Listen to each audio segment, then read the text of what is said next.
Olá, bom dia, graça e paz, que Deus abençoe este dia, que Deus abençoe a todos que estão firmes e fortes aí na leitura da Bíblia. Hoje nós vamos explicar o capítulo 4 de Oséias, que é muito abençoado. Estamos aí no capítulo 4 e graças a Deus você que tem se empenhado, se dedicado como eu. O reino dos céus, ele é tomado de esforço e nós temos que se esforçar todos os dias para ler a palavra do nosso Deus. O propósito aqui do capítulo 4 do livro de Oséias é denunciar aqui a corrupção e a infidelidade de Israel, enfatizando aqui a falta de conhecimento de Deus e suas consequências para o seu povo. Então, o capítulo 4, quando você for ler, você tem que prestar muita atenção. Por isso que eu quero te ajudar aqui hoje a entender o capítulo 4. Então ele começa com uma acusação direta de Deus contra os filhos de Israel, né? Entenda que quem está falando aqui é Deus. A acusação ela vem de Deus, não vem do homem, não vem de pessoas. Né, hoje, o mundo dos críticos, né, que a acusação vem de pessoas. Não, a acusação aqui, ela vem de Deus, ela não vem do homem, ela vem de Deus. Deus não é homem para que minta, e nem filho do homem para que se arrependa. Deus é Deus, Deus é perfeito. Então Deus ele reclama aqui, e é muito forte, que não a verdade que está falando aqui, não o amor, não é o amor daquelas pessoas. Deus ele está reclamando aqui que aquele povo estava sem o conhecimento de Deus na terra. Isso daqui é muito forte. Aquelas pessoas estavam completamente cegas, sem o conhecimento de Deus. E quantas são as pessoas hoje que elas estão cegas? Deus estava reclamando aqui que aquele povo estava sem amor, que aquele povo não tinha um conhecimento de Deus na terra. Isso aqui é muito grave. Deus, ele reclama aqui que o povo não tinha o amor. Deus, ele reclama que o povo não tinha fidelidade, que o povo não tinha um conhecimento de Deus na terra. Então, em vez disso, prevalecia a mentira, o homicídio, o roubo, o adultério, e por isso a terra estava desolada. Então, do verso 1 e o verso 2, que nós vamos ler aqui para você, eu quero que você venha entender, que diz assim, Oséias, capítulo 4, do verso 1 ao verso 2. Israelitas, ouçam a palavra do Senhor, porque o Senhor tem uma acusação contra vocês, que vivem nesta terra. Olha a acusação, ela vem de quem? A acusação vem de quem? Vem do próprio Deus. A fidelidade e o amor desapareceram dessa terra. Olha Deus reclamando, cadê o amor? Cadê a fidelidade? Desapareceu. Hoje em dia a pessoa não tem amor mais com o próximo, não tem um amor mais com a obra de Deus, com as coisas de Deus. A pessoa ela só pensa em si, é uma verdade. E desapareceu dessa terra, como também o conhecimento de Deus. Só vem maldições, mentira, assassinatos, roubos e mais roubos, adultério e mais adultério, ultrapassam todos os limites. E o derramamento de sangue é constante. Parece até que Oséias estava falando dos tempos de hoje. É uma verdade. Parecia que Oséias estava vivo aqui falando dos tempos de hoje, que é só roubo, derramamento de sangue, mentira, adultério em cima de adultério, homicídio, maldição, desgraça. Parecia que ele estava falando no tempo de hoje. E isso aqui é muito interessante. Parece que ele está falando aqui nos nossos dias, né? A realidade que nós temos visto dia após dia. Então a Bíblia, ela fala sobre isso, que o amor eles não tinham, que estava diminuindo cada vez mais. E também o conhecimento. E aqui no capítulo 6, tá com a sua Bíblia aí? Capítulo 6, não, desculpa.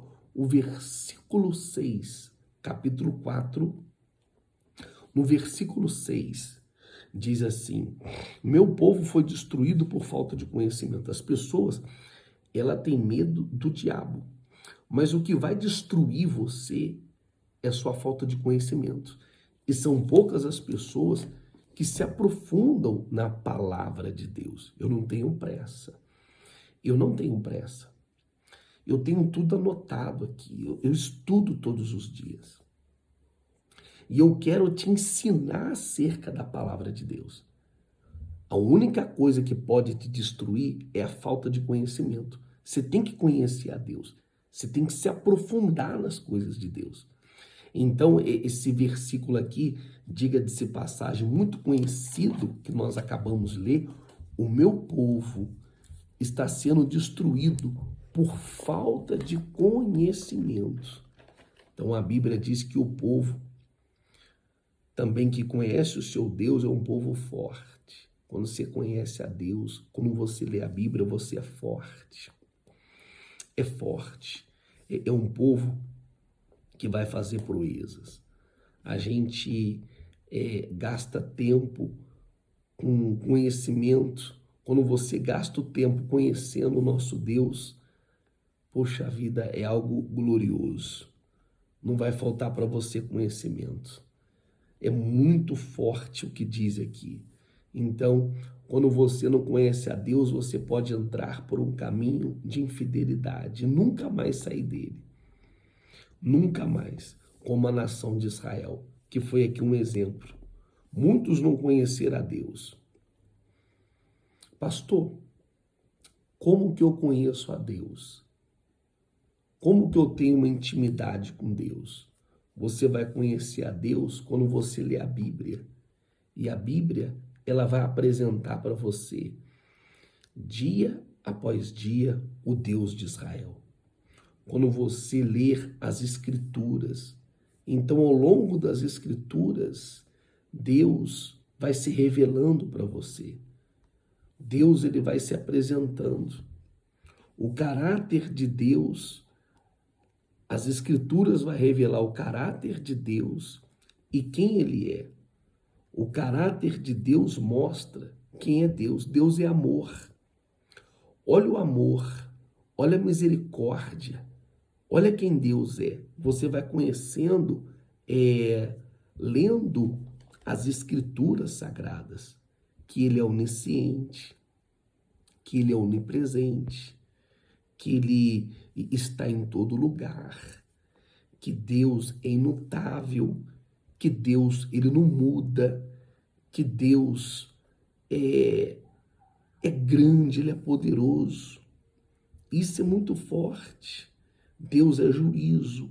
Então, muitas das vezes, nós não conhecemos a Deus porque muitos que têm criado ou pintado um Deus, apenas um Deus de amor. E não é isso, apenas um Deus de amor. Então, quando você, de fato, de verdade, vai lendo a Bíblia, as Escrituras vai te apresentando quem é Deus. Ele é um Deus zeloso, ele zela pela sua palavra.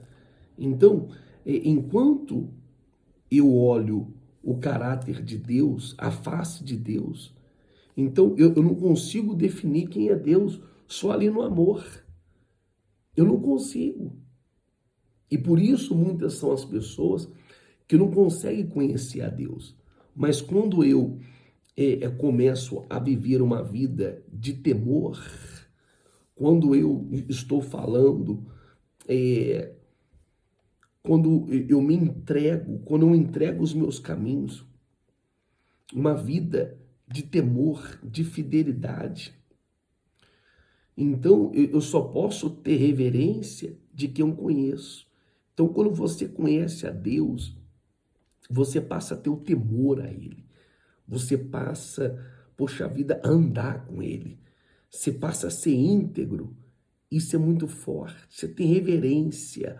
Você olha para ele. Poxa, isso é algo glorioso, é algo poderoso. Porque não há reverência de uma pessoa que eu não conheço. Mas quando você conhece, ó, você olha ali e fala, poxa vida, é isso que eu quero ser. Então aqui nós vemos na nação, a nação que foi para um caminho de destruição, porque eles não conheciam o seu Deus. E tem pessoa que não conhece a Deus. Você sabia que tem muitas pessoas dentro da igreja que não conhecem a Deus? Que nunca tiveram uma intimidade com Deus? É muito triste isso. Um povo forte é um povo que conhece a Deus e que serve a Deus. Então, é muito mais fácil você aprender o que não presta, é muito mais fácil você aprender o que é ruim do que aprender coisas boas. E quando você aprende a ler as escrituras sagradas, as escrituras sagradas vai te revelando dia após dia quem é Deus. Pode ter certeza disso. Aprenda coisas boas. Como que está a sua fé? Como que está o seu amor para com Deus? Como que está a sua vida? É ou não é verdade? Isso aqui, no livro de Oséias, aqui é muito forte. Deus, ele vai condenar um povo. Ele vai condenar um povo idólatra. Ele compara um povo como uma prostituta espiritual que se entrega a ídolos e adora a deuses falsos. Olha como Deus vê aquele povo. No versículo 12, no capítulo 4 de Oséias, diz assim, olha só, capítulo 12. Sacrificam no alto dos montes, queimam incenso nas colinas, debaixo de um carvalho, de um estoraque, ou de terebinto, onde a sombra é agradável. Por isso as suas filhas se prostituem e as suas noras adulteram.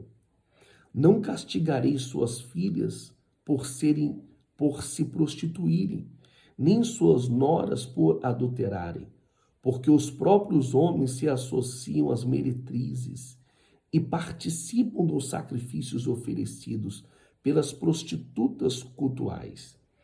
Um povo sem entendimento precipita-se à ruína. Você não vai se precipitar à ruína. Você não é daqueles que vão se precipitar à ruína, mas você é uma pessoa que tem buscado conhecimento. Parabéns pela sua fé. Você não imagina o esforço que eu estou fazendo aqui para estar com todos vocês. Sabe por quê? Eu não quero me precipitar para a ruína, para a desgraça. Eu quero ir em frente. Eu não quero me esfriar. Eu não quero me corromper. Eu quero ir em frente. Pois nós começamos o ano com toda a força. Estamos num grupo de oração. Nós temos orado. Pois sábado nós vamos estar com uma equipe de fé orando, intercedendo por você. Nós temos orado um pelos outros, tem recebido orações aqui. Nós temos se aprofundado na palavra. Nós temos se envolvido com as coisas de Deus. Nós sabemos que o fim está próximo. Sexta-feira, nós vamos estar na junção das células, a primeira célula do ano. Nós estamos com a visão em Cristo Jesus. Nós não perdemos a visão do altar. Nós não perdemos a visão do altar, o primeiro amor. Nós não perdemos, não. Nós estamos na fé. Nós não deixamos as coisas de Deus para viver a nossa vida, não, pelo contrário, nós estamos vivendo a fé. E isso é muito forte. Isso é algo glorioso. Diz assim, olha só, muitos que estão se precipitando para a ruína. E diz assim, olha só, embora você adultere, ó Israel, que Judá não se torne culpada, deixe de ir a Gilgal. Não subam a Bet-Avém, e nem me digam, juro pelo nome do Senhor. Então nós não vamos se precipitar para a ruína, mas nós vamos continuar buscando a Deus. Parabéns para você que está lendo, se enchendo do conhecimento, que está sendo guiado pelo próprio Deus. Você lê e eu estou te explicando. Você não está andando com as minhas pernas. Você está lendo e a gente está estudando aqui a Bíblia junto. E o conselho para ajudar, não siga os mesmos caminhos que Israel. Porque o preço da idolatria e da rebeldia é a morte. É o que está escrito aqui, Judá, não siga os caminhos de Israel. Olha para os bons exemplos. Viva a fé, que Deus vai te abençoar. Amanhã eu vou te explicar 2 capítulos. O 5, e o 6. Nós vamos chegar lá, tá bom? Deus abençoe a sua vida. Essa semana é uma semana muito especial para a obra de Deus. Convido a todos os dizimistas, todos os provedores. Pastor, eu sou apenas uma pessoa que eu acompanho esse ministério. E se você também quiser ofertar, pode ofertar. Sabe por quê? Esse mês será o principal de todos os meses, será o primeiro mês do ano. Então, você que está com a visão no altar, você que vive a fé, então a semente ela sai das tuas mãos, mas jamais da sua vida. E que essa obra venha avançar, que essa obra venha crescer e que o nome de Jesus seja glorificado. E que através da sua semente você também venha crescer e multiplicar, tá certo? Deus abençoe, um beijo no seu coração e até amanhã, se assim o nosso Deus permitir. Deus abençoe.